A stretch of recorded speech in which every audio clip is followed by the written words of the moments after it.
Hello everyone and welcome to my Royal Family Today update channel. I hope everyone is having a wonderful day. Before we begin, please hit the subscribe button and give this video a thumbs up. King Charles II's monarchy appears to be 5 groups in apparent conflict, according to a body language expert.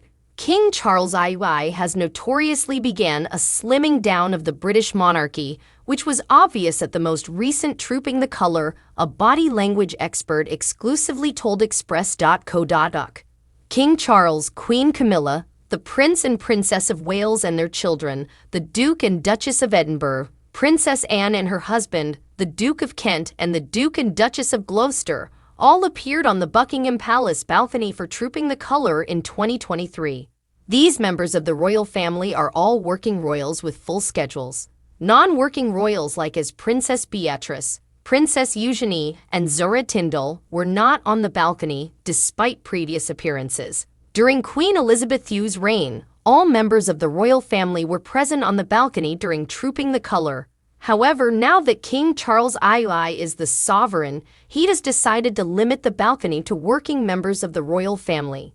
This was most likely a reason not to include Prince Andrew, who retired from royal duties in December 2019.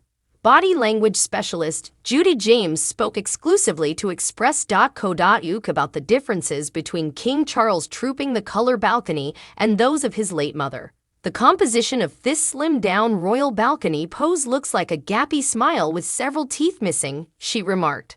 Instead of a smaller, tighter, more loyal group, it appears that 5 factions are at odds. Charles and Camilla take all the goodwill from the audience in the middle, while Anne and Tim stand awkwardly at one end. William and Kate pose in a sparkling but slightly cordoned-off family group. Edward and Sophie try hard to make some convivial links with the Gloucesters at the other end. Any one united family group vibe appears to be completely absent. According to the expert, King Charles' balcony during Trooping the Colour simply served to remind supporters of who stood there in the past. The gaps only call to mind the people who were missing, Judy suggested. Charles used to be able to socialize with his mother, father, brother, son, and his son's family. However, each of the gaps now appears to tell its own tragic or murky story.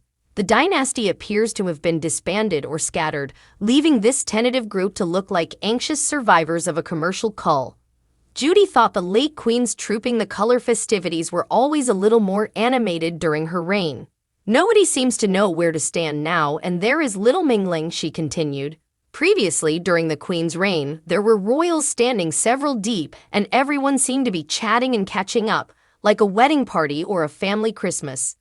With the Queen in the middle of the pose, there was always a suggestion of pride in the achievement of a huge, far-flung family group that grew each year up until the point where Charles set about pruning it.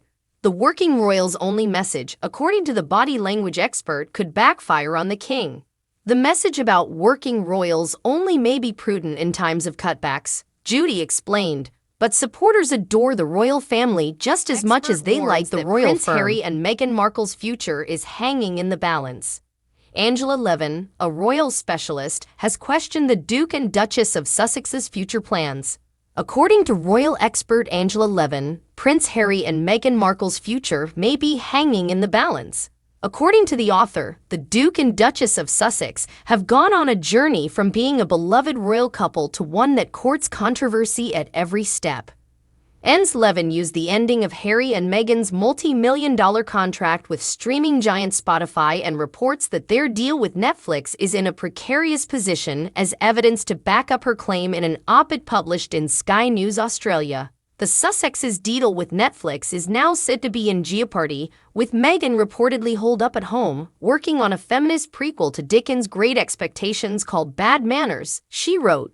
Harry, on the other hand, will be far away, hoping to make a solo documentary for Netflix about African people and wildlife. According to the author of Harry, Conversations with the Prince, Netflix has yet to accept either of Harry and Meghan's proposals. Ens Levin wondered in her opinion article whether Prince Harry would be permitted back into the U.S. after his next trip to Africa, given his admission of drug use in his best-selling book Spare. Drug use can lead to visa denials in the United States, where Harry currently resides with his family. Although it is unknown what type of visa Harry is in the US on, the paperwork used for such applications ask about present and prior drug use. Ms. Levin concludes, will he be allowed to return to America after admitting to using illegal drugs? Will he even make an attempt, and when will he see his children? Much like their Netflix engagement, Harry and Meghan's future may be in jeopardy. According to cultural and brand expert Rochelle White, Harry's interests lie in staying out of the spotlight and focusing on philanthropy, whereas former actress Meghan is more at ease with public exposure. She was speaking ahead of the publication of the Sussex's latest Netflix offering, Heart of Invictus, which follows a group of service members, all of whom have suffered life-changing injuries or illnesses, as they prepare for the Invictus Games in The Hague in 2020. I feel like this is pretty much on brand for him, Ms. White added. Meghan was used to being in the spotlight before she met Harry, and I believe she is the one that everyone would want to speak with and collaborate with. She went on to say Meghan, who recently inked a new deal with agency Ari Emanuel, is ready to establish herself as a brand, expanding on what she began with her lifestyle blog. Latest polls, Prince Harry is more popular than William in the United States.